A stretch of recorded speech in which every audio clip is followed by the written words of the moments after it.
뉴스 시작합니다. 저는 동정민입니다. 헌법재판소가 마은혁 헌법재판관 후보자 관련 예정했던 선고를 2시간 앞두고 돌연 연기했습니다. 최상목 대통령 권한대행이 국회가 추천한 마 후보자를 임명하지 않은 게 위헌인지 여부를 가리는 거였죠. 그런데 선고 직전 돌연 미룬 겁니다. 자, 당분간은 9인이 아닌 8인 재판관 체제로 진행될 걸로 보이는데 헌재의 당일 선고 연기가 워낙 이례적이라 최근 불거진 헌재 관련 논란은 더 커질 것으로 보입니다. 송정현 기자입니다.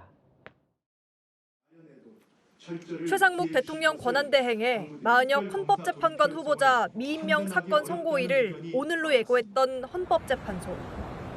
원래 오늘 오후 2시가 선고 예정 시각이었습니다. 헌법재판소 재판관 임명권 불행사 위헌 확인 사건의 선고 기일이 2025년 2월 3일 월요일 오후 2시로 지정되었습니다. 그런데 선고 시점을 불과 2시간 남겨놓고 돌연 선고 연기를 발표했습니다. 국회 측이 최 대행이 국회의 헌법재판관 임명 권한을 침해했다며 낸 권한쟁의 심판은 변론 재개, 즉 재판을 다시 열겠다고 했습니다. 최 권한대행의 미임명 행위가 헌법에 위배된다며 낸 헌법소원 사건도 원래 오늘이었던 선고 날짜를 다시 잡겠다고 했습니다. 헌재는 선고를 미룬 이유에 대해 별도의 입장을 밝히진 않았는데 오늘 오전 헌법재판관 8인이 모두 참여한 평의 직후 이런 결정이 나온 걸로 확인됐습니다. 헌재의 오늘 결정으로 권한쟁의 심판 사건은 오는 10일 2차 변론 기일을 열기로 했습니다. 앞서 헌재는 지난달 22일 단 한 차례 변론 기일만 열고 선고 날짜를 잡았습니다. 통상 헌재가 매월 넷째 주에 선고 기일을 잡는 관행을 감안하면 최 대행 관련 헌법재판 사건의 결론은 일러도 이달 27일에나 날 수 있습니다. 관련 사건 선고가 미뤄지면서 헌재의 윤석열 대통령 탄핵 심판도 당분간 8인 재판관 체제로 이어지게 됐습니다. 채널A 뉴스 송정현입니다. 헌법재판소가 돌연 선고를 미룬 이유. 최상목 대통령 권한대행이 며칠 전 헌재에 낸 요청을 받아줬기 때문이라는데요. 어떤 요청이었는지 김정근 기자가 이어갑니다. 최상목 대통령 권한대행 측이 헌법재판소의 국회 권한쟁의 심판 청구 과정에 하자가 있다고 주장한 건 그제 오전입니다. 우원식 국회의장이 국회 명의로 최 대행의 헌법재판관 미임명이 국회 권한 침해라며 권한쟁의 심판을 청구했으면서도 본회의 의결을 거치지 않은 게 문제라고 한 겁니다. 최 대행 측은 헌재에 의견서를 내고 국회 의결 없이 권한쟁의 심판을 청구한 건 위법이라며 헌재가 각하해야 한다고 주장했습니다. 결국 헌법재판관들도 최 대행 측 주장을 따져볼 필요성이 있다고 판단한 겁니다. 헌재는 국회 측에도 본회의 의결 없는 권한쟁의 심판 청구가 문제가 없다고 보는지 설명을 요구했습니다. 헌법재판소법은 국회가 권한쟁의를 청구할 때 본회의 의결을 거쳐야 하는지 명확한 규정이 없습니다. 앞서 국회 대리인단 측은 규정이 없으니 본회의 의결을 안 거쳐도 문제 없다는 취지로 주장했지만 헌재가 문제가 있다고 판단하면 국회 의결을 거치는 것도 방법이 될 수 있다는 입장으로 전해졌습니다. 앞서 최 대행 측은 마은혁 후보자 임명의 여야 합의 여부를 확인하자며 여야 원내대표 등을 증인신문해야 한다는 의견도 제출했습니다. 채널A 뉴스 김정근입니다. 윤석열 대통령 변호인단은 헌재의 선고 연기 결정에 졸속 심리에 첫 제동이 걸렸다고 평가했습니다.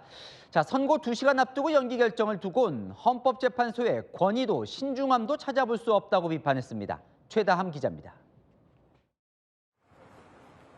헌법재판소가 권한쟁의 심판 등의 선고를 연기한 직후 윤석열 대통령 변호인단은 입장문을 내고 졸속 심리에 첫 제동이 걸렸다고 평가했습니다.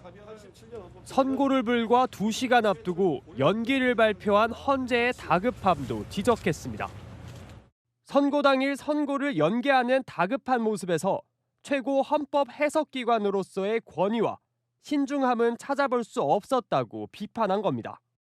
변호인단은 헌재가 무리하게 9인 재판관 체제를 완성하려다 자초한 일이라고 지적했습니다. 헌법재판관 8명으로도 탄핵 심판이 충분히 가능한데 굳이 9인 체제 완결을 밀어붙이고 있다며 국민들은 헌재가 대통령 탄핵 인용을 결정해놓고 절차에 맞지 않는 헌법재판관 임명까지 밀어붙이는 것 아니냐는 의구심을 제기하고 있다고 했습니다. 헌법재판소 재판관들이 무언가에 쫓기듯이 마치 무언가를 정해놓고 재판을 진행하듯이 하는 이러한 인상을 불식하고 공정하고 신중한 재판 진행이 되기를. 또 재판관들이 특정 목적을 갖고 무리하게 결론을 내려하면 국민이 결과를 믿을 수 없다며 헌재의 공정성이 의심받고 있다고 주장했습니다. 채널A 뉴스 최다함입니다. 자, 이 법학자들도 헌재의 선고 당일 연기는 충분한 준비도 충분한 검토도 하지 않고 서두르다 멈춘 헌재의 신뢰성에 오점을 남긴 것이란 지적이 나왔습니다. 장호림 기자입니다. 선고 시간을 불과 2시간 앞두고 나온 헌재의 연기 결정. 법학자들은 결정 그 자체로도 이례적이라는 반응을 보였습니다. 선고를 연기했다고 해서 그 자체가 잘못된 건 아니에요. 이런 아주 특이한 경우죠. 이례적인 게 아니라 없는 일이죠. 헌재가 지난달 22일 첫 변론 기일을 1시간 20분 만에 끝내는 등 재판 속도를 끌어올리려다 준비 부족을 노출했다는 지적이 나옵니다. 급히 서둘렀던 거예요. 헌법재판소로서 최소한의 기본적인 판단을 안 한 거예요. 신뢰 문제가 생기는 거죠. 오점 중에 큰 오점인 거예요. 사건의 중요 쟁점을 놓쳤다가 선고 직전에야 뒤늦게 발견한 것 아니냐는 지적도 나왔습니다. 국회 의결도 안 거치고 단독으로 권한쟁의 심판을 국회 이름으로 청구한 것 자체가 그게 무효거든요. 그런데 그거를 간과하고 인용하려고 했던 거 아닌가. 헌법재판 결과에 대한 신뢰와 인정을 위해서라도 헌재가 재판 과정과 절차의 투명성과 공정성 확보에 더 힘써야 한다는 지적입니다. 채널A 뉴스 장호림입니다. 아는 기자 법조팀 김정근 기자 나와 있습니다. 워낙 이례적인 일이라 좀 따져봐야 될 것 같습니다. 헌법재판소가 오늘 선고를 할 거로 모두가 예상을 했어요. 그런데 당일날 갑자기 연기를 했습니다. 무슨 일입니까? 네, 오늘 오전 헌법재판관 8명이 모두 모여서 예정대로 오후 2시에 선고를 할지를 두고 논의를 했습니다. 그간 헌법재판소 선고는 매월 넷째 주 목요일에 이뤄져 왔는데요. 그런데 지난달 24일 헌재는 최상목 대통령 권한대행 사건 선고일을 따로 발표했습니다. 설 연휴가 끝난 이후인 오늘 오후 2시에 선고하겠다고요. 별도로 선고일을 잡은 건 이번 사건 결론을 빨리 내겠다는 뜻으로 받아들여졌는데요. 그런데 재판관들이 모여서 논의한 결과 오늘 선고를 강행하지 말고 오는 10일 변론을 한 번 더 열어보자 이렇게 결론을 내린 겁니다. 강행하지 말자고 결정한 진짜 이유가 있을 것 같은데요. 네, 표면적으로는 최 권한대행과 국회 측 의견을 더 들어보자 뭐 이런 건데요. 재판관들이 이렇게 다급하게 일정 연기를 결정한 진짜 이유는요. 오늘 예정대로 선고를 강행했다가는 헌재 결정에 신뢰를 잃을 수도 있다는 위기감이 작동한 걸로 보입니다. 헌재는 최근 대통령 측과 여권을 중심으로 일부 재판관들의 이념 편향성과 공정성에 대한 우려를 지적받고 있죠. 게다가 오늘 선고는 헌법재판관을 한 명 더 임명할지와 연관돼 있는데 이건 헌법재판소의 이해와 직결된 문제거든요. 헌재가 무리하게 구인 재판관 체제를 갖추려고 일정도 앞당기고 선고까지 강행했다. 이런 비판까지 받게 되면 치명적인 공정성 문제가 제기될 수 있다. 이런 부담을 느낀 걸로 보입니다. 결국 재판관들은 선고를 미루고 국회와 최대행 측 입장을 다시 한번 듣겠다고 결정을 한 거죠. 그런데 이제 그런 비판 소지는 사실 지난주부터 계속 나왔던 내용인데 이게 이제 이례적인 건 선고 2시간 전에 연기를 결정했다. 이 부분이 이례적인 거잖아요. 네, 매우 이례적입니다. 늦더라도 선고 하루 전날까지는 당사자에게 통보하곤 하는데요. 선고 당일에 그것도 선고 2시간 전에 선고를 연기하고 변론 일정을 잡겠다고 밝힌 건 아주 드문 일입니다. 헌법재판소가 출범한 지 올해로 37년이 됐는데요. 지금까지 선고 당일날 재판 일정을 변경한 건 20여 건에 불과합니다. 일반 헌법 소원 사건이 아닌 국회와 대통령 권한대행의 권한쟁의 사건을 당일날 급히 연기한 건 더욱 이례적인 일입니다.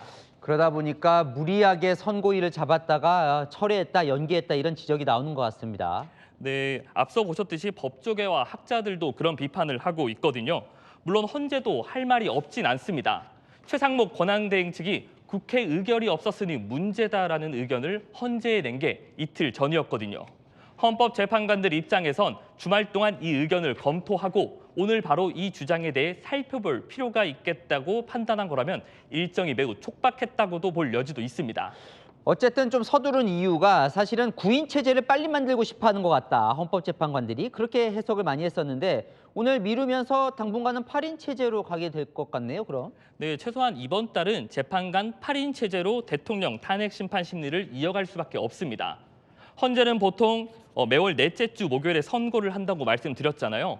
마은혁 후보자 미임명이 위헌인지 여부는 빨라도 이달 27일에나 나오게 되는 겁니다. 헌법재판소는 이미 오는 13일까지 탄핵 심판 변론 기일을 잡아뒀습니다.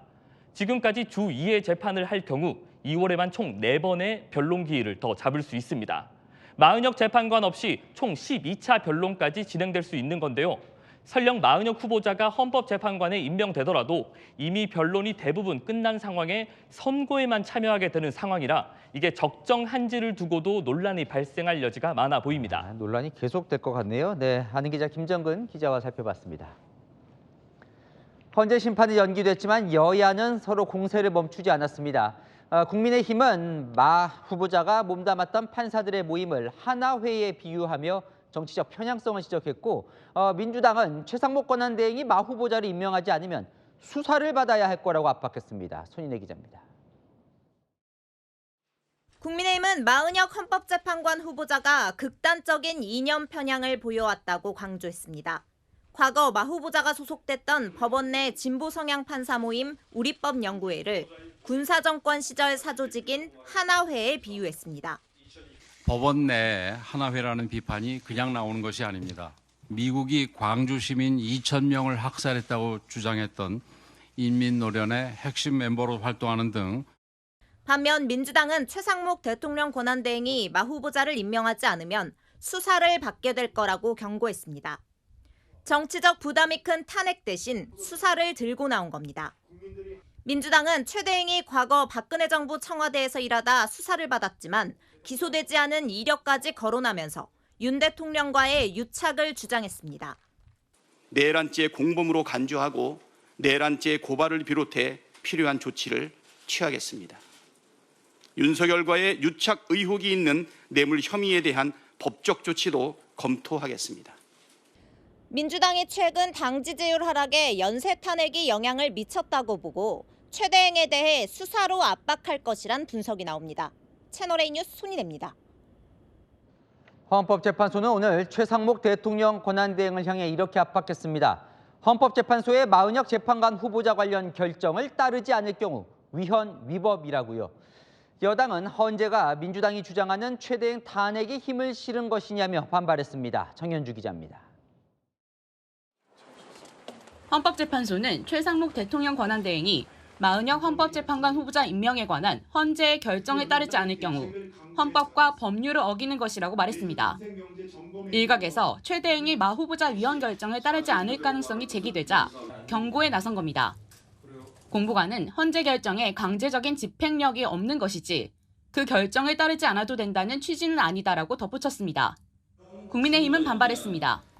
재판관도 아닌 헌재 공보관이 최상목 대행이 헌재 결정을 따르지 않으면 위헌, 위법이다라는 취지로 공개 발언을 한 것도 매우 유감스럽게 생각합니다.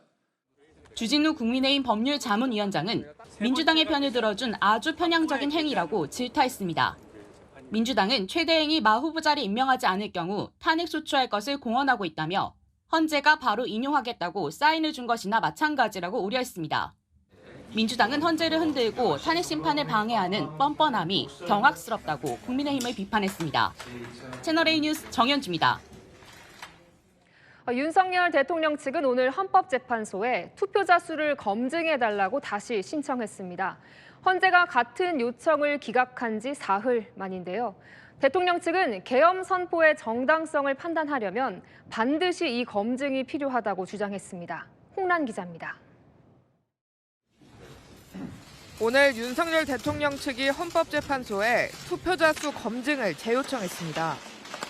사흘 전 헌재가 기각 결정한 21대 총선 당시 인천 연수울 선거구 투표자 수 검증을 다시 요청한 겁니다.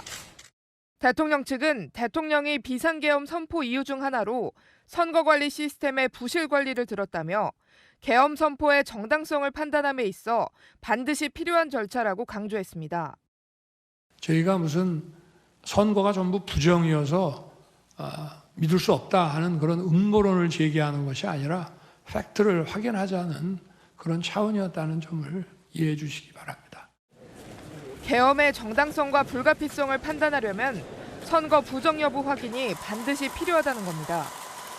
대통령 측은 헌재의 기존 기각 결정에 대해 기본적인 검증조차 허락하지 않는 것은 의도적으로 심리하지 않겠다는 예단이라고 비판하기도 했습니다. 대통령 측이 설 연휴 기간 멈췄던 탄핵 심판 재개를 하루 앞두고 헌재를 향해 부정선거 의혹 심리와 검증을 포기할 수 없다며 공세를 강화하고 있습니다. 채널A 뉴스 홍란입니다. 여당에선 부정선거 의혹은 야권에서도 제기한 적이 있다며 맞불을 놨습니다. 문재인 후보가 박근혜 후보에 패했던 2012년 대선 당시 부정선거론을 들고 나왔던 겁니다. 조민기 기자입니다. 국민의힘에서 부정선거에 대한 의심은 민주당도 했었다며 반격에 나섰습니다. 2012년 18대 대선에서 박근혜 대통령에게 패배한 뒤 야권에서 대표 조작 의혹을 제기했다는 겁니다. 유승민 전 국민의힘 의원은 채널A에 지금은 대통령이 부정선거 이야기하지만 그전에는 방송인 김어준, 이재명 대표가 있었다며 부정선거로는 진영을 가리지 않고 나온다고 했습니다. 2012년 당시 방송인 김어준 씨가 만든 영화도 소환했습니다. 대선 개표 과정에서 인위적인 개입이 있었다는 부정선거 의혹을 제기하는 영화입니다. 영화까지 만들어가지고 논문을 제기하니까 당시에 이재명 성남시장이 그때 18대 2012년 대선에 대해서 3.15 부정선거보다 더한 부정선거다라는 말을 또 했어요. 당시 이재명 대표가 남긴 SNS를 소환한 겁니다. 제가 민주당이 전환기 선생님 고발할 거라면 김어준 씨부터 같이 고발하라는 얘기를 꼭 하고 싶고요. 여권 관계자는 부정선거로는 선거 때마다 반복되는 이슈라며 민주당도 비판해서 자유로울 수 없는 주제라고 꼬집었습니다. 채널A 뉴스 조민기입니다. 네, 오늘 국민의힘 투톱 지도부는 윤석열 대통령을 면회했습니다. 대통령 메시지는 당이 하나 돼 희망을 만들어달라였는데요. 민주당을 나치에 비유하며 강하게 비판하고 헌법재판관 정치 편향성 논란에 대한 우려도 언급한 걸로 전해집니다. 이세진 기자입니다. 국민의힘 권영세 비상대책위원장과 권성동 원내대표가 윤석열 대통령을 30분간 접견했습니다. 중진 나경원 의원도 동석했습니다. 당이 하나가 되어서 2030 청년들을 비롯해서 국민 여러분들에게 희망을 만들어 줄 수 있는 그런 당의 역할을 좀 부탁을 하셨고 비상계엄을 선포하는 과정을 설명하며 민주당을 나치에 비유하기도 했습니다. 과거 나치도 선거에 의해 정권을 잡았는데 민주당의 독재가 그런 형태가 되는 게 아닐지 걱정된다고 말했다고 참석자가 전했습니다. 탄핵부터 시작해서 특검 여러 가지로 도저히 이게 일을 할 수가 없었다. 그래서 좀 그런 계엄 같은 생각을 할 수밖에 없었다. 윤 대통령은 문형배 헌법재판관 등이 속했던 우리법 연구회를 언급하며 좌파 사법 카르텔에 대한 언급도 한 것으로 전해집니다. 한 여당 관계자는 당이 본인의 힘을 실어달라는 시그널 아니겠냐고 했습니다. 당에서는 오늘 지도부 접견에 반대 의견도 나왔습니다. 김재섭 조직부총장은 과거에 발목 잡힐 게 아니라 미래 혁신 경쟁을 해야 한다며 지도부 접견에 단호히 반대한다고 했습니다. 채널A 뉴스 이세진입니다. 탄핵 심판과 별도로 윤 대통령의 내란 혐의 형사 재판이 오는 20일 시작됩니다. 오늘 윤 대통령 공소장이 공개됐는데 비상계엄 선포 당일 대통령이 총을 쏴서라도 끌어내라고 지시했다는 내용이 담겼습니다. 이민준 기자가 취재했습니다. 지난달 국회에선 비상계엄 당시 특정 언론사에 대한 단전 단수 시도가 있었는지 질의가 이어졌습니다. 언론사 단전 단수 조치 지시한 바 있죠? 증언하지 않겠습니다. 검찰은 오늘 공개된 윤 대통령 공소장에 이 같은 지시를 윤 대통령이 직접 내린 거라 적시했습니다. 대통령의 비상계엄 선포가 내란 목적이란 걸 뒷받침하는 정황이란 게 검찰 주장입니다. 비상계엄 선포 다음 날 새벽, 국회의원들이 계엄 해제 요구를 의결하려 국회의사당에 모이자 대통령이 이진우 수도방위 사령관에게 전화로 지시했다는 내용도 담겼습니다. 총을 쏴서라도 문을 부수고 들어가서 끌어내라고 지시했다거나 해제됐다 하더라도 2번, 3번 계엄령 선포하면 되니까 계속 진행하라고 대통령이 지시했다는 겁니다. 윤 대통령 소환 조사가 무산되면서 검찰의 공소장은 김용현 전 국방장관과 여인영 전 방첨사령관 등 앞서 기소된 계엄 관계자들의 공소장과 내용이 상당 부분 중복됩니다.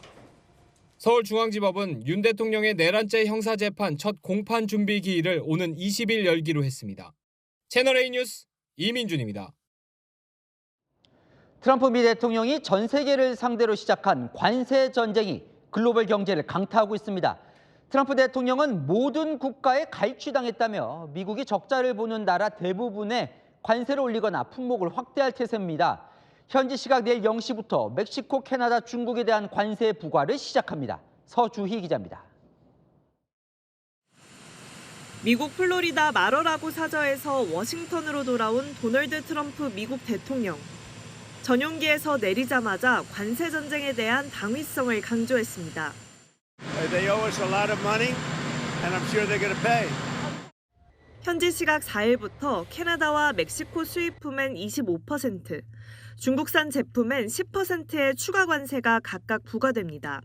캐나다와 멕시코가 보복을 예고하며 맞불을 놓자 이들과 통화를 하겠다면서도 바뀌는 것은 없다고 선을 그었습니다.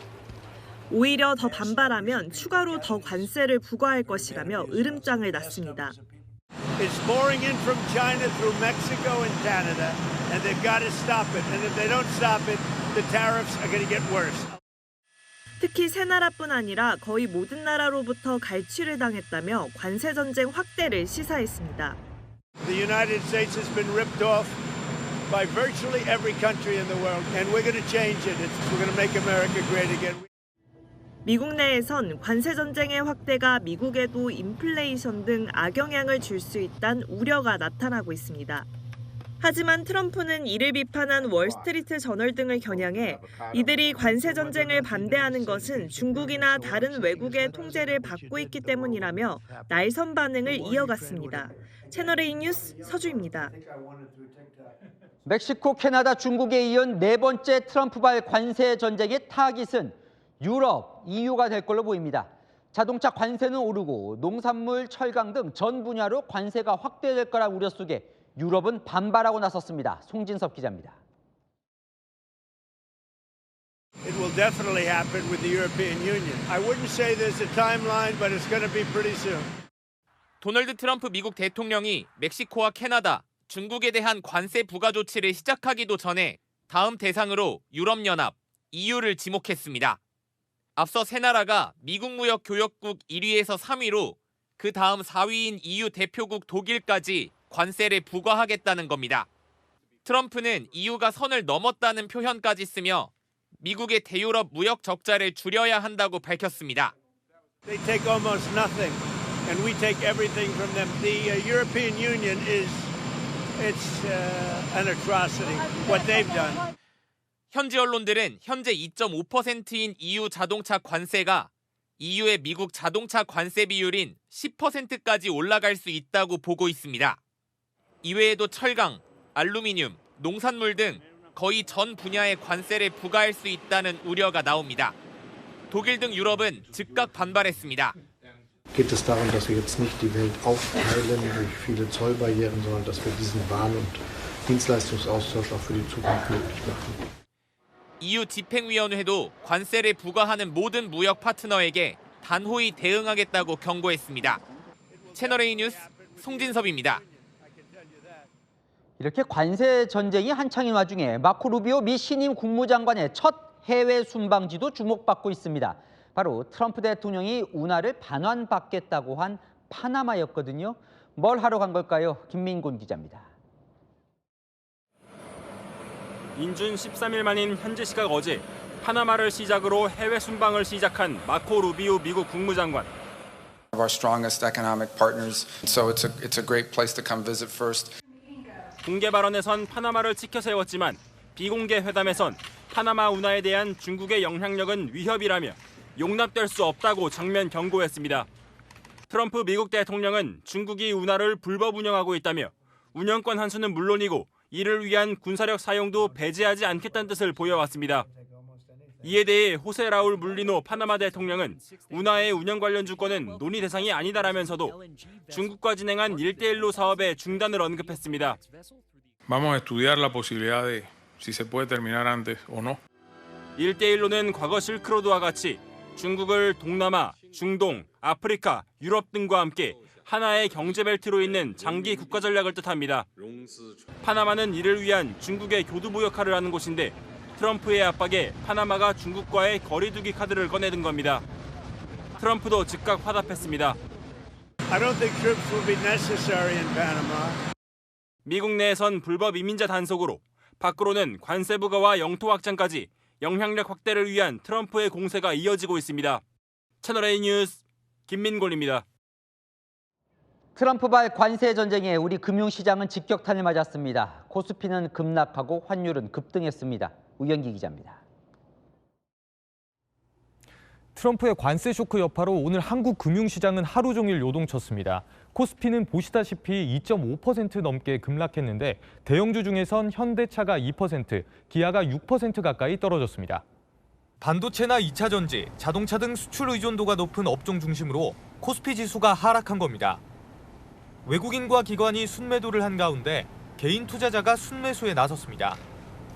2018년 트럼프 일기 당시 미중 관세 전쟁이 장기화되면서 코스피 지수가 한 달 만에 13% 넘게 하락했던 만큼 변동성이 장기화될 가능성도 제기됩니다. 오늘장 통해가지고 전량 정리를 하고 당분간은 좀 관망을 하는 게 낫지 않겠나라고 생각을 했어요. 코스피뿐 아니라 일본과 대만 등 다른 아시아 지수들도 일제히 하락한 가운데 외환 시장도 요동쳤습니다. 원달러 환율은 1,467.2원으로 마감했는데 지난달 13일 이후 3주 만에 가장 높았습니다. 관세 부과로 불확실성이 커지면서 안전자산인 달러 선호가 커진 것이란 분석이 나옵니다. 외국인 주식 자금이 1조 원 가까이 매도되는 그러한 영향들로 인해서 환율의 상승 압박을 가한 모습이라고 보여집니다. 한국이 향후 관세 부과 대상에 포함될 경우 원달러 환율이 1,500원대에 근접할 수 있다는 관측도 나옵니다. 채널A 뉴스 우현기입니다. 현대 금융학의 아버지로 불리는 미국 경제 석학이 논쟁거리를 던졌습니다. 10년 뒤 비트코인이 영원이 될 거라고요. 빌 게이츠도 가상화폐는 쓸모없다고 혹평을 했고 비트코인 가격은 폭락했습니다. 한건우 기자입니다. 노벨 경제학상 수상자인 유진 파마 시카고대 교수가 지금부터 10년 뒤인 2035년에 비트코인 가치가 영원이 될 것이라고 예측했습니다. What probability you attribute that within 10 years the value of Bitcoin will go to zero? I would say it's close to 1. That's monetary theory, though. I may be wrong. 유진 파마 교수는 비트코인은 실질 가치가 없고 변동성도 너무 크다며 이런 교환 수단은 우리가 아는 통화 이론상으론 오래 살아남을 수 없다고 주장했습니다. 그러면서 비트코인보단 활용 가치가 있는 금이 낫다는 의견도 내놨습니다. 빌 게이츠 마이크로소프트 창업자도 유진 파마 교수와 비슷한 생각을 드러냈습니다. 빌 게이츠는 뉴욕타임스 인터뷰에서 비트코인 같은 가상화폐가 어떤 쓸모가 있냐고 반문하며 높은 IQ를 가진 사람들이 스스로 속이고 있다고 꼬집었습니다. 한때 개당 11만 달러에 근접하며 우리 돈으로 1억 5천만 원을 넘어섰던 비트코인은 다시 10만 달러 밑으로 떨어지며 고전 중입니다. 지난 1일 트럼프발 관세 충격으로 자산시장 전반에 불안 심리가 퍼지자 비트코인도 직격탄을 맞은 겁니다. 반면 대표적 안전자산인 진짜 금은 디지털 금인 비트코인과 엇갈린 흐름을 보이고 있습니다. 금은 사상 처음으로 온스당 2,800달러 선을 넘어서며 올해도 거침없는 상승세를 이어가고 있습니다. 채널A 뉴스 안건우입니다. 이재용 삼성전자 회장, 이 삼성그룹 경영권 승계 과정에서 불법을 저질렀다는 혐의로 재판을 받아왔는데요. 1심에 이어 2심에서도 무죄가 선고됐습니다. 9년간 묶여 있었던 사법 리스크입니다. 유지훈 기자입니다. 경영권 불법 승계 의혹으로 지난 2020년 재판에 넘겨진 이재용 삼성전자 회장. 오늘 서울고법 항소심 재판부는 무죄를 선고했습니다. 이번 무죄 선고 어떻게 보셨나요? 주주들에게 하실 말씀 없으신가요? 2015년 이 회장이 최대 주주였던 제일모직은 삼성전자 대주주인 삼성물산과 합병했습니다. 검찰은 이 과정에서 이 회장이 그룹 지배권 강화 목적으로 합병 비율을 부당하게 조정했다고 보고 재판에 넘겼습니다. 제일모직 가치를 더 부풀리려고 분식회계와 주가를 조작했고 삼성물산 가치를 인위적으로 낮춰 주주들이 피해를 봤다는 혐의도 적용됐습니다. 하지만 항소심 재판부는 경영권 승계 과정에 통상적인 주식 매매가 있었을 뿐 주가 조작이 이뤄졌다고 보기 어렵다고 판단했습니다. 제일모직 가치를 높게 평가하게 한 회계 처리도 일부 공시가 미흡하지만 고의라고 보긴 어렵다고 판단했습니다. 삼성이 미래전략실을 동원해 합병을 검토한 것도 일반적 검토로 이 회장 승계 목적은 아니었다고 봤습니다.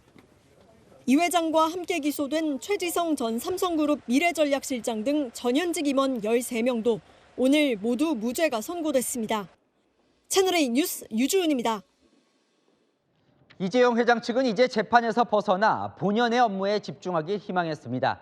대만 TSMC에 1위를 내준 파운드리 비롯해 현안들이 산적해 있죠. 해외 고위급 인사 만남을 본격화할 전망입니다. 조현성 기자입니다. 이재용 삼성전자 회장이 부당합병 회계부정 혐의 항소심에서 무죄 판결을 받자 변호인단은 재판부에 감사의 뜻을 전하며 업무 집중하기를 희망한다고 밝혔습니다. 정말 긴 시간이 지났습니다. 이제는 피고인들이 본연의 업무에 전념할 수 있게 되기를 희망합니다. 다만 이 회장은 무죄 선고 뒤에도 등기이사 복귀 등 경영에 관한 질문에는 답변을 피했습니다. 이 회장이 8년간 지속된 사법 리스크에서 벗어나면서 삼성의 경영 정상화에 속도가 붙을 거란 전망입니다. 삼성은 글로벌 고객 확보에 최우선적으로 대응할 계획입니다. 대만 TSMC에 1위를 내줬던 파운드리 고객사 확보는 물론 엔비디아의 차세대 AI 반도체 공급에도 적극 나설 예정입니다. 이를 위해 재판 일정으로 제약이 있었던 해외 고위급 인사와의 만남도 본격화될 것으로 보입니다. 대대적인 조직 쇄신 가능성도 거론됩니다. 미전실 해체 뒤 자율경영 체제에 맡겨뒀지만 이제는 사업에만 집중할 수 있도록 조직 변화가 필요하다는 겁니다. 재계 관계자는 간절하게 기다린 만큼 삼성 내부는 안도하는 분위기라며 그간의 경영 공백을 메우고 위기 극복 속도에 전념할 계획이라고 밝혔습니다. 채널A 뉴스 조현선입니다. 네, 절기상 봄이 시작되는 입춘이지만 하루 사이 찾아온 매서운 한파에 꽁꽁 언 하루였죠. 내일은 서울 체감 온도가 영하 19도까지 떨어져 더 춥다고 합니다. 서울역 버스 환승센터에 나가 있는 취재기자 연결합니다. 강보인 기자, 퇴근길 더 추워 보입니다. 네, 해가 지고 강한 바람까지 불면서 이곳 서울 지역 현재 기온은 영하 5도, 체감 기온 영하 10도까지 떨어진 상태입니다. 이 매서운 한파가 몰아치면서 얼굴에는 감각까지 잘 느껴지지 않을 정도인데요. 이곳 서울역 버스 환승센터에서도 퇴근길 시민들이 발을 구르며 버스가 빨리 오기를 기다리고 있습니다. 내일은 더 춥습니다. 서울 지역 아침 기온 영하 13도, 바람 영향으로 체감 기온은 영하 19도까지 떨어집니다. 오늘은 봄의 문턱인 입춘이지만 지난 2018년 이래 가장 추운 입춘 날씨를 기록했습니다. 파주에 있는 마장호수는 호수 전체가 얼어붙었는데요. 제가 직접 호수에 언 얼음에 돌을 던져봤지만 꽁꽁 얼어서 소리만 날 뿐 깨지지 않았습니다. 서울 시내 인공폭포 물길 옆으로는 줄줄이 고드름이 매달렸습니다. 많이 추웠어요. 밖에 나올 때는 털바지나 이거 위에 옷 입고 나왔어요. 어는 건 처음 본 거예요. 시민들은 모자와 장갑, 마스크에 핫팩까지 방한용품으로 단단히 무장한 모습이었는데요. 난로 밑에 서 있어도 야외에선 파고드는 한기를 막기가 힘들었습니다. 아침에 일어났는데 보일러 틀었는데 막 입김이 엄청 나더라고요. 발이 다 얼었어요. 완전 빨갛고 차도 시동도 잘 안 걸리고. 서울은 오늘 밤 9시를 기해 이번 겨울 들어 첫 한파 경보가 내려지고요. 서해안 지역을 중심으로 폭설이 내리는 곳도 있어 눈 피해 없게끔 조심하셔야겠습니다. 지금까지 서울역 버스 환승센터에서 전해드렸습니다. 서울 광화문 광장의 얼굴이 될 새 조형물이 설치됩니다. 초대형 태극기 개양대 대신 6.25 참전 22개 나라를 상징하는 돌기둥이 세워진다고 하는데요. 김민환 기자가 미리 보여드립니다. 서울 도심에 6.25 한국전쟁 당시 우리나라를 도운 참전국에 감사의 마음을 표하는 조형물이 생깁니다. 조형물이 들어설 광화문 광장입니다. 이 자리에 6.25에 참전한 22개국을 기리는 높이 최대 7m 화강암 조형물이 세워집니다. 참전국에서 석재를 채굴해와 기둥 22개를 만들고 거기에 그 나라 언어로 문학작품 등을 새길 예정입니다. 참 고마운 일이고 그 22개국에 대해서 우리가 은혜를 잊어보면 안 됩니다. 그냥.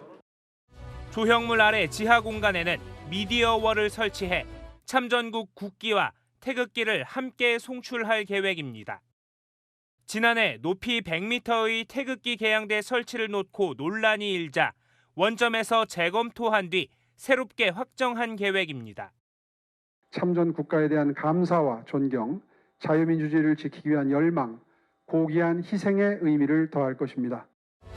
도심 랜드마크로 방문객이 늘어날 거란 기대감도 반영됐습니다. 사람들이 더 많이 오겠죠. 그 보러. 여기에 명물 중에 하나가 또 생길 것 같습니다. 서울시는 올해 조형물 설치를 완료하고 오는 2027년까지는 세종로공원 조성을 마치겠다는 방침입니다. 채널A 뉴스 김민환입니다. 네, 온 국민이 가슴을 쓸어내렸던 김해공항 에어부산 화재 사건. 당시 불을 1시간여 만에 끄는 데 활약한 특수 소방차가 있었는데요. 홍진우 기자가 취재했습니다. 불길은 잦아들었지만 여객기 안에서 쉴 새 없이 연기가 피어오릅니다. 노보팔처럼 생긴 18m 길이의 굴절붐이 여객기의 지붕을 뚫고 객실 안으로 물줄기를 뿌립니다. 김해공항 에어부산 화재 당시 투입된 무인파괴 방수차입니다. 항공기 양쪽 날개엔 항공유 16톤가량이 실려 있어 추가 폭발이 우려됐습니다. 하세가 거세서 진입은 불가능했었고 파괴 노즐을 이용해서 항공기 상단을 뚫었고 화점에 직접 방수하면서 효과적으로 좀 빠르게 진압했던 것 같습니다. 굴절붐 끝에 달린 파괴 장치는 두께 4mm 철판, 콘크리트 블럭은 160mm까지 뚫을 수 있습니다. 건물벽, 샌드위치 패널, 자동차 지붕을 뚫고 노즐로 소화수를 분사해 안쪽 화재까지 진압이 가능합니다.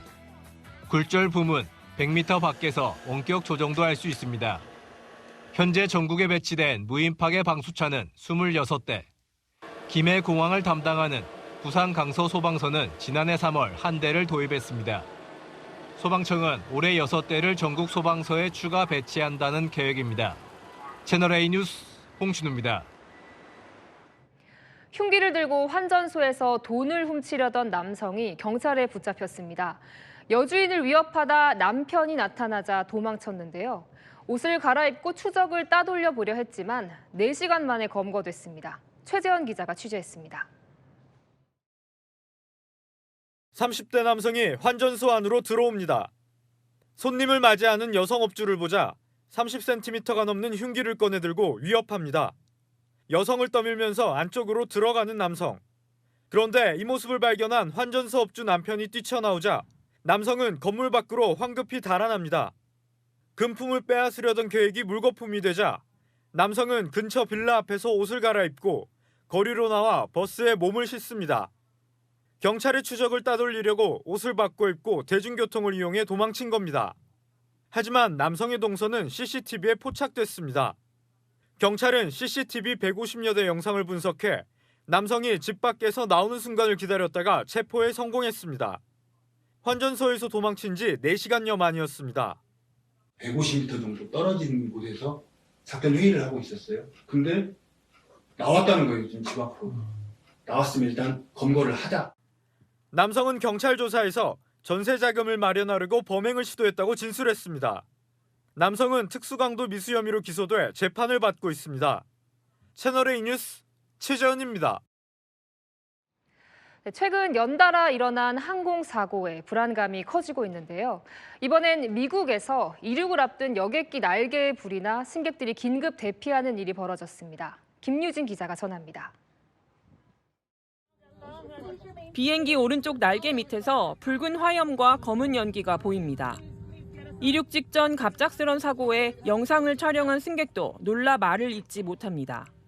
다른 승객들도 안절부절 못하고 불안해하는 등 기내는 한순간에 공포에 휩싸였습니다.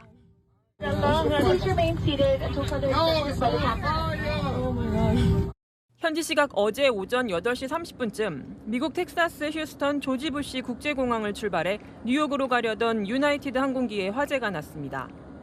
불이 붙은 여객기는 활주로에 멈춰섰고 승객들은 계단과 슬라이드를 이용해 급히 탈출했습니다. 현지 언론에 따르면 승객 104명과 승무원 5명이 타고 있었는데 큰 인명피해는 없는 것으로 알려졌습니다.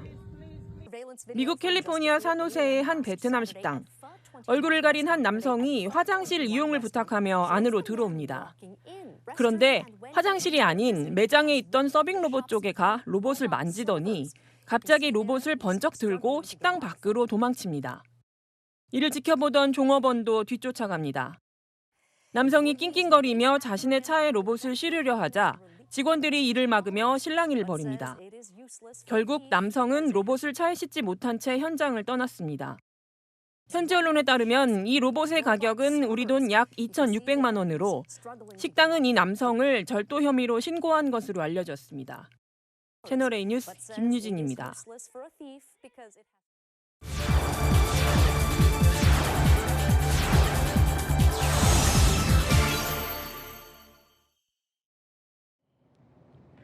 미국 뉴욕에선 매일 400만 명이 지하철을 이용하는데요. 지하철이 범죄의 온상이 되면서 목숨 걸고 지하철 탄다는 얘기가 나올 정도입니다. 세계를 가다 뉴욕에서 조아라 특파원이 취재했습니다. 지하철 승강장에서 어슬렁거리는 한 남성. 열차가 들어오자 갑자기 승강장에 서 있던 사람을 선로에 밀어 떨어뜨립니다. 열흘 전에는 한 남성이 열차 안에 잠든 여성에 불을 질러 살해하는 일도 일어났습니다. 무법천지가 된 미국 뉴욕 지하철역의 모습입니다. 자고 있는 승객 옆에 쓰레기에 불을 지르고 달아나거나 운행하지 않는 지하철을 훔쳐 직접 몰기까지 하는 등 크고 작은 범죄들이 일어나고 있습니다. 치안 상태를 확인하러 취재진이 현장을 방문했더니 열차를 기다리는 사람들이 승강장 안쪽 벽에 바짝 붙어 서 있습니다. 누군가가 밀어 추락할지 모른다는 불안감 때문입니다. Usually I'm not standing at the very edge. When I'm riding the subway, I kind of just keep to myself, make sure that I'm very aware of what's going on around me. It's kind of scary. I'm trying not to think about it a lot because if you think about it, you'll be always in stress. 이 선로 밀침 사고를 예방하기 위해 일부 지하철역에서는 이렇게 출입문 개폐 공간을 제외한 구간에 이 철제 펜스를 설치했는데요. 임시 방편이라는 지적도 나옵니다. You can see that it's not just full line, right? We have some space here, so I think it's not full defense. 열차 내부는 우리나라 일반 지하철보다 폭이 좁아 승객이 조금만 타도 꽉 찹니다. 공간이 좁아 승객들 간 접촉도 적지 않다 보니 열차 내 싸움도 벌어집니다. 지난해 뉴욕 지하철에서 발생한 중범죄는 573건으로 1997년 이후 27년 만에 가장 많은 것으로 나타났습니다. 추위를 피해 지하철역 인근은 물론 열차 내에서 노숙하는 사람도 취재진 카메라에 포착됐습니다. 실제 지난해 1월 뉴욕 노숙자 수는 4,140명으로 20년 만에 최고치를 기록한 바 있습니다. 뉴욕주는 최근 경찰 순찰 인력을 늘려 지하철역 입구에서 승객의 소지품을 불시 검문하고 주 방위군도 투입했습니다. 하지만 아직도 스크린도어 설치역이 한 군데도 없는 등 안전장치 설치 같은 하드웨어 개선도 선행돼야 한다는 목소리가 이어지고 있습니다. 뉴욕에서 채널A 뉴스 조아라입니다. 민주당이 가상자산 거래 수수료 인하를 검토하고 있는 걸로 확인됐습니다. 주 52시간 근무에 대해서도 전향적인 입장을 내놨는데요. 민주당의 실용 우클릭 행보에 국민의힘은 기업 뒤통수 쳐오더니 이제와 반창고 붙이냐고 비판했습니다. 이상원 기자의 단독 보도입니다. 더불어민주당이 2030 세대를 겨냥해 가상자산 거래 수수료 인하를 논의 중인 것으로 파악됐습니다. 민주연구원 핵심 관계자는 인하 시 거래소가 받을 충격 등을 분석하고 있다고 설명했습니다. 현재 0.05%대인 가상자산 거래 평균 수수료를 국내 주식 거래 평균 수수료인 0.015% 선까지 낮추는 안을 검토 중입니다. 이 대표는 오늘 토론회에서 1억 3천만 원 이상 고소득 반도체 산업 노동자의 경우 주 52시간 초과 근로 허용을 시사했습니다. 노동계는 주 52시간 예외 조항에 반대하고 있지만 기업 의견을 일부 반영한 겁니다. 동의할 경우에 만 예외로 좀 그들이 좀 몰아서 일할 수 있게 해주자. 이걸 왜 안 해주냐라고 하니까 할 말이 없더라고요. 국민의힘은 조기 대선을 염두에 둔 듯한 이 대표의 친기업 친동맹 행보를 비난했습니다. 기업들의 뒤통수를 후려치고 이제 와서 반창고를 붙여주는 격이라. 어제는 세세하고 오늘은 아리까도하는 조변석계식 외교는 여권 관계자는 지지율을 끌어올리기 위한 반짝 수단인 것 같지만 중도층이 어떻게 받아들일지도 지켜보는 중이라고 말했습니다. 채널A 뉴스 이상원입니다. 민주당에서 계파 갈등이 심화되고 있습니다. 비명계인 임종석 전 대통령 비서실장이 이 대표를 직접 겨냥했습니다. 지난 대선 패배의 책임자는 이재명 대표라고요. 이 대표는 총구는 밖으로 향했으면 한다고 말했습니다. 이준성 기자입니다. 임종석 전 대통령 비서실장이 지난 대선 패배의 책임자는 문재인 전 대통령이 아니라 이재명 대표라고 강조했습니다. 임 전 실장은 패배에 대한 정치적 책임이 문재인 정부에 떠넘겨졌지만 문 대통령의 임기 말 지지율은 40%를 넘었다고 했습니다. 그러면서 이재명 후보가 부족했고 당의 전략이 부재했음을 온전히 받아들여야 비로소 이기는 길이 보일 것이라고 밝혔습니다. 임 전 실장 측은 정권 교체를 하려면 연대가 필요하고 그러려면 대선 패배 책임을 명확히 정리해야 한다고 말했습니다. 친명계는 오히려 문재인 정부 실정을 이재명 후보가 만회했다고 반박했습니다. 최민희 의원은 2022년에 가장 많이 들은 욕은 부동산 폭등의 천정부지 세금이었다며 그나마 이재명이라 석패한 것이라고 주장했습니다. 본인은 탄압받았지만은 사면을 받았고 이재명 대표는 탄압받았는데 지금도 계속 탄압받고 있잖아요. 이 대표는 작은 차이로 싸우는 일은 멈추고 총구는 밖으로 향했으면 한다는 글을 올렸습니다. 채널A 뉴스 이준성입니다. 동해에 최대 51억 배럴의 가스와 석유가 추가로 매장됐을 가능성이 제기됐습니다. 현재 진행 중인 대왕고래 프로젝트 근처로 이곳엔 마귀상어란 이름이 붙여졌는데요. 국민의힘은 민주당이 지난해 삭감한 대왕고래 예산부터 복구시키겠다며 이슈 선점에 나섰습니다. 백승현 기자가 전합니다. 바다 한가운데 대형 선박이 떠 있습니다.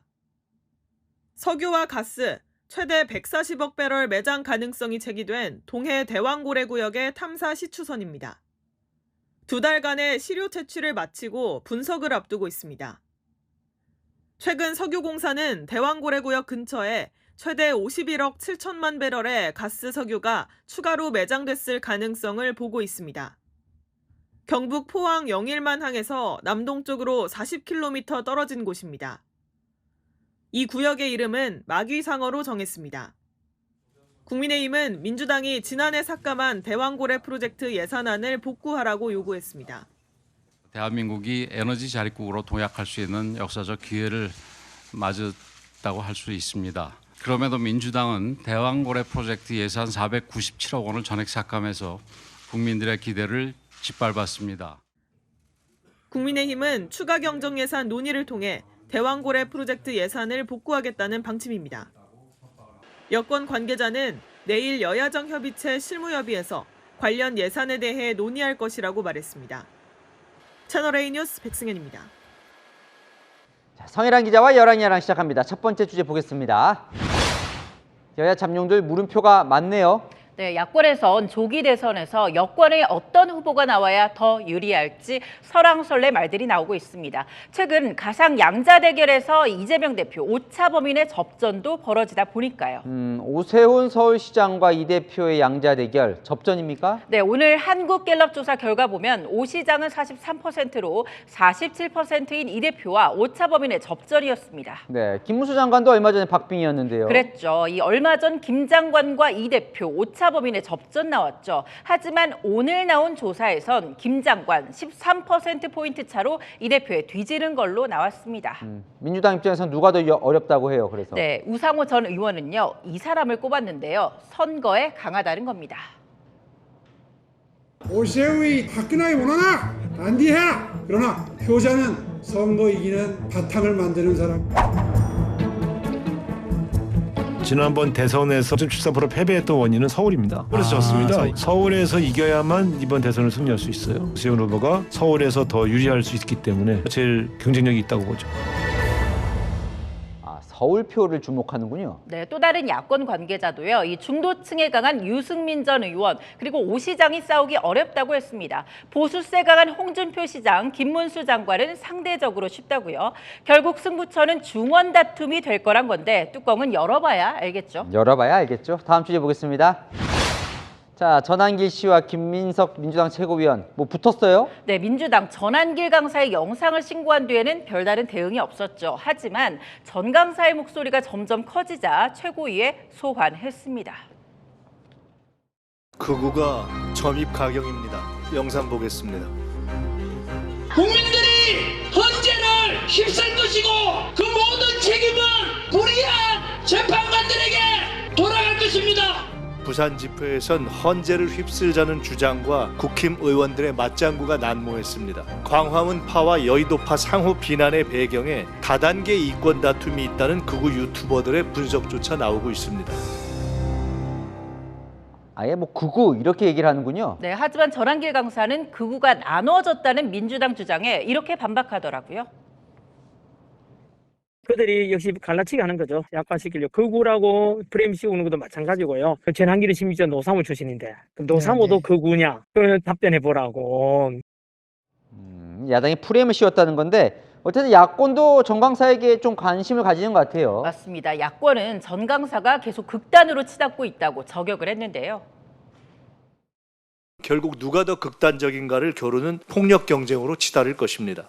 거짓 위에 자꾸 거짓 쌓아 올리다 보니까 전한길 씨도 이게 위험한 지점으로 가고 있는 거거든요. 전 씨는 야권의 공격에 물러설 생각이 없다면서 앞으로 전국 집회에 계속 참여하겠다고 했습니다. 네, 주제 하나 더 보겠습니다. 박선원 민주당 의원이 무슨 노벨 평화상을 트럼프 대통령에게 바쳐요? 네, 오늘 본회의장에서 이 국정원 1차장 출신 박선원 의원의 메모장이 포착됐는데요. 트럼프 노벨 평화상 추천서라는 글자 보이시죠? 노르웨이 위원회에 제출, 접수 완료라고도 써 있고요. 미국 측의 통보 옆엔 당분간 비공개란 단서가 붙었고 백악관에 보고 예정이란 문구도 함께 써 있었습니다. 그 접수를 이미 한 거예요? 근데 한국 국회의원도 추천할 수 있는 거예요? 맞습니다. 이 국회의원이나 각국 석학들에게 추천 자격 주어지는데요. 지난달 31일까지가 추천 기한이었는데 이를 앞두고 추천했다고 합니다. 트럼프 대통령이 이 북미 대화 등 이 한미 안보를 또 풀어내려는 노력을 하고 있다고 했는데요.